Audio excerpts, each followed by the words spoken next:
இன்னைக்கு சோஷியல் மீடியாவில் நிறைய நண்பர்கள் இருந்தோம், நீங்கள் வந்து தனிமையாக ஃபீல் பண்ணுறீங்களா? ஆமாம், ரொம்பவே.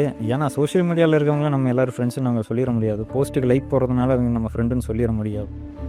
அதனால் ஃபிசிக்கலாக நம்ம கூட இருக்கிறவங்க மட்டும்தான் நம்மளுடைய க்ளோஸாக, அவங்க தான் நம்மளுடைய ஃப்ரெண்ட்ஸாக இருக்க முடியும், உண்மையான ஃப்ரெண்ட்ஸாக இருக்க முடியும்.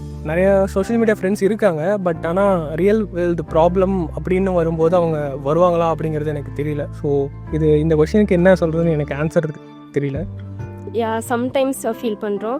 பிகாஸ் நம்மளுக்கு ஃப்ரெண்ட்ஸ் அவ்வளோ ஃபாலோவர்ஸ் இருந்தாலுமே, க்ளோஸ் ஃப்ரெண்ட்ஸ் இருந்தாலுமே நம்ம லோன்லியாக ஃபீல் பண்ணும்போது நம்ம கூப்பிடும்போது சம்டைம்ஸ் வரமாட்டாங்க. ஸோ அதனால it doesn't mean like 100 followers or 1000 followers இருந்தாலுமே சம்டைம்ஸ் த பீப்புள் நம்மளுக்கு ஹெல்ப் வேண்டப்போ வரமாட்டாங்க. ஸோ அப்போது லோன்லியாக ஃபீல் பண்ணலாம். நீதிமொழிகள் 18ஆம் அதிகாரம் 24ஆம் வசனத்தில் சிநேகிதர் உள்ளவன் சிநேகம் பாராட்ட வேண்டும், சகோதரனிலும் அதிக சொந்தமாய் சிநேகிப்பவனும் உண்டு என்று சொல்லப்பட்டிருக்கு.